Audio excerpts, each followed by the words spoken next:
Olá, eu sou o professor Wesley Góes, da Universidade Federal do ABC, e este vídeo aqui ele corresponde a um resumo do que aconteceu no sexto momento síncrono da disciplina Projeto de Elementos Estruturais de Aeronaves 1. Eu estou fazendo esse vídeo novamente por conta que eu perdi o vídeo do momento síncrono de ontem. No sexto momento síncrono da disciplina, nós desenvolvemos 3 exercícios, focando os conteúdos relacionados a fluxo de cisalhamento e centro de cisalhamento em seções abertas. Tá? O primeiro exercício é relacionado justamente à determinação do centro de cisalhamento em seções abertas de parede delgada. Esse conteúdo aqui vocês viram em Mecânica dos Sólidos 2, né? E na disciplina, na verdade, nós não vamos trabalhar nessa perspectiva. Eu só desenvolvi esse exercício aqui porque eu sei que tem alunos que não cursaram a disciplina Mecânica dos Sólidos 2 e nunca fizeram a determinação do centro de cisalhamento para esse tipo de seção, porque os próximos exercícios eles vão focar justamente a determinação do centro de cisalhamento em seções idealizadas, que é o objetivo do nosso curso, né? Apresentar a estratégia de determinar fluxo e centro de cisalhamento em seções idealizadas. Mas vamos lá, essa seção é uma seção C, com essas dimensões, né, 120 milímetros de base e 180 de altura. Essa seção ela tem um eixo de simetria e da teoria a gente sabe, né, que se a seção ela tem um eixo de simetria, o centro de cisalhamento está contido justamente nesse eixo de simetria. E qual é a sequência de passos para se determinar justamente o centro de cisalhamento? É determinar as forças em cada uma das paredes que compõem a seção, tá? E para determinar a força, a gente precisa processar essa integral aqui em cima do fluxo de cisalhamento. O fluxo de cisalhamento, na verdade, ele vem da definição da tensão de cisalhamento na flexão, tá? Que é um conteúdo também de mecânica dos sólidos. E como a gente está estudando estruturas de parede fina, não faz sentido a gente quantificar a tensão e sim a resultante da tensão na espessura, né, na largura de corte que a gente avalia, dando-se aqui a definição de fluxo de cisalhamento. Né? A unidade de fluxo de cisalhamento é a unidade de força por unidade de comprimento.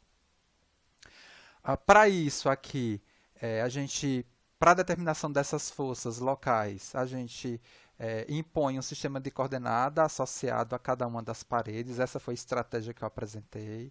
Então, a gente definiu aqui, por exemplo, um diferencial ds, né, para definir o diferencial de área, né, associado aqui a essa área aqui que a gente vai estudar nessa parede AB.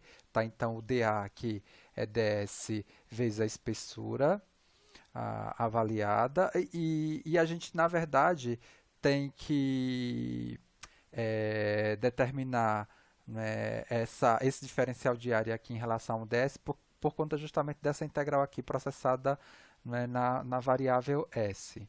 Né. O dA aqui, né, a área, ela aparece quando do cálculo do momento estático. Né, o momento estático é dado por essa integral e ele pode ser calculado a partir, né, da área, né, vezes a distância do CG da área para o eixo aqui centroidal de referência da seção transversal.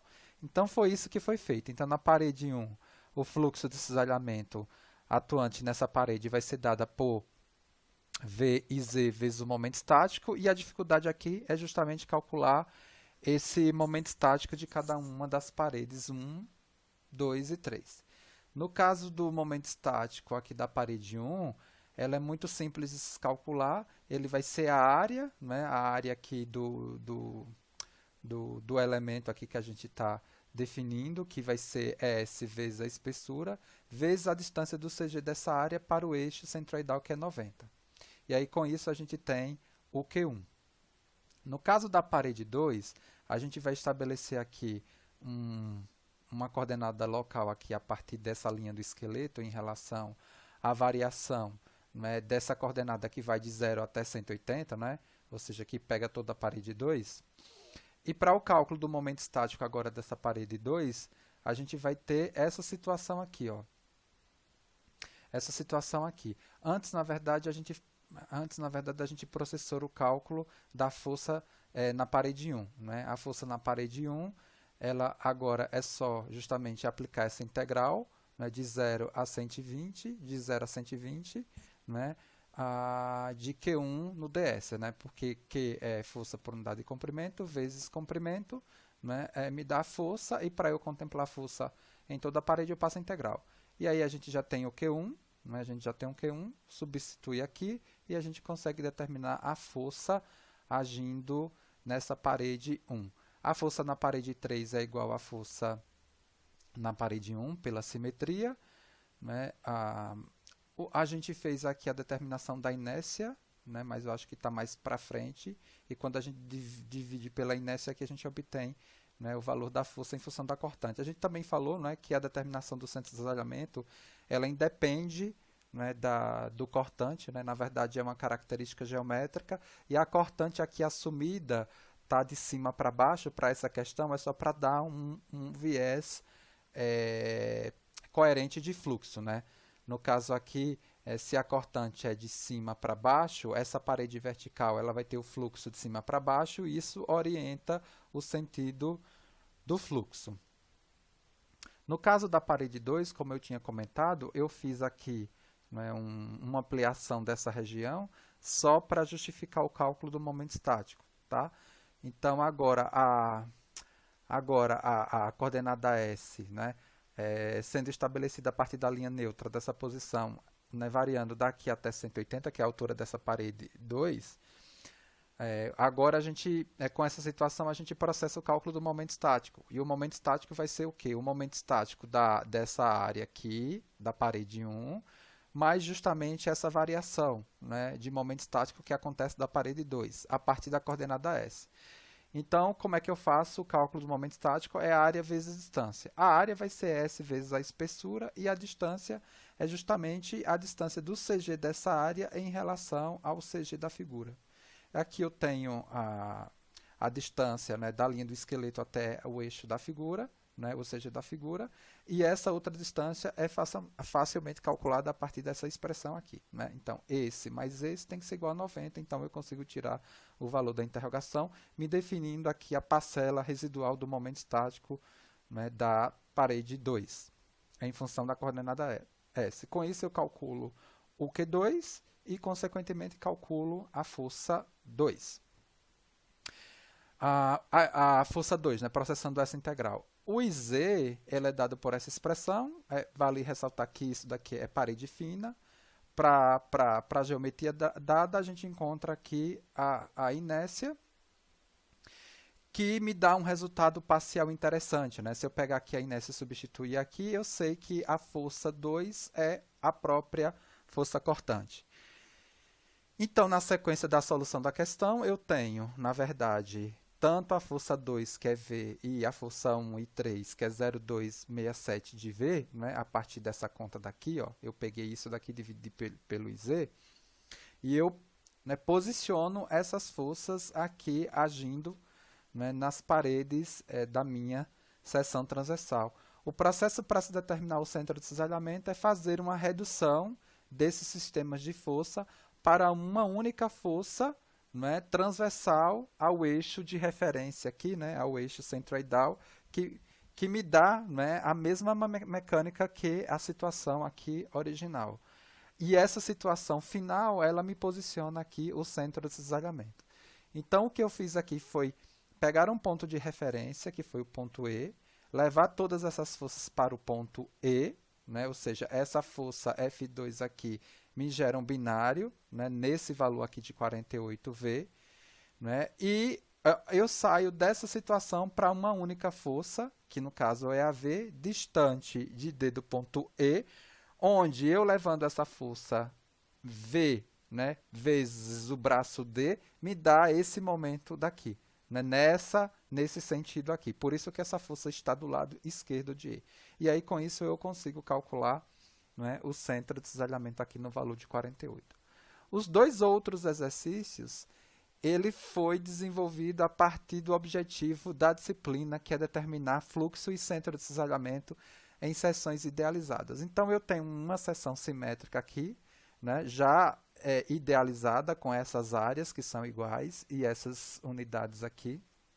Eu sei que o centro de cisalhamento obrigatoriamente está contido nesse eixo aqui Z, e a referência que a gente vai pegar nesse processo similar a essa questão aqui de redução vai ser o ponto O.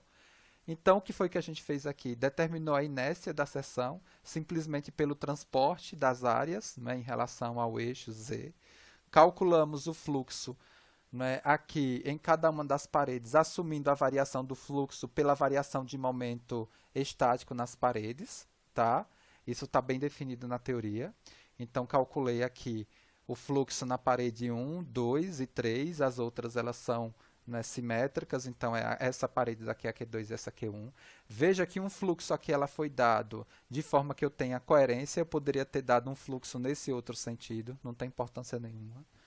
Para o cálculo aqui do centro de cisalhamento, basta que eu dê uma ideia de fluxo, né? Ou seja, é como se fosse, né, tubos aqui, né, e eu colocasse água aqui, forçada, né? Então, a água ela vai percorrer esse sentido daqui e sair aqui. Tá? Então, eu tenho que ter um viés de fluxo coerente. Calculei o momento estático e a diferença dessas questões para essa daqui é que o cálculo do momento estático agora fica muito facilitado, inclusive o cálculo da força, que não vai precisar mais de integral.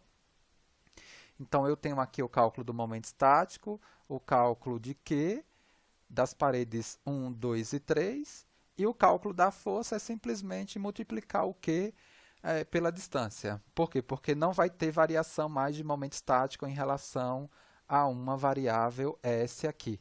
Tá? Então, fica super tranquilo. A gente chega nessa configuração de forças e o que a gente faz agora é justamente processar aquela redução, né? Ou seja, sair desse conjunto de forças para uma única força posicionada em relação à minha referência, perpendicular aqui ao meu eixo, né, centroidal aqui, que obrigatoriamente o centro de cisalhamento está contido nele. Então, foi isso que eu fiz nesse processo. Fiz aqui as reduções, trazendo todas as forças e momentos, né, produzidos por essas forças num processo de equivalência mecânica, chegando-se para essa questão, né, nesse valor aqui de centro de cisalhamento. E, por fim, desenvolvemos essa questão similar a outra, a única diferença agora é que eu tenho uma parede curva. Tá? E aí a gente destacou que um fluxo de cisalhamento passando numa parede curva, né, ela vai ter o valor da força calculada, né, a partir da multiplicação do fluxo vezes o comprimento da corda, e essa força ela vai estar posicionada nessa excentricidade. Os valores de inércia e de momento estático e de fluxo são iguais ao da questão anterior, as forças também. A única diferença é justamente a posição dessa força F3, né, que ela vai estar numa excentricidade em relação ao centro aqui da corda da curva. Tudo bem? Dado por essa expressão aqui, né, a gente calculou essa excentricidade, fez o processo de redução e encontramos aqui o valor do centro de cisalhamento.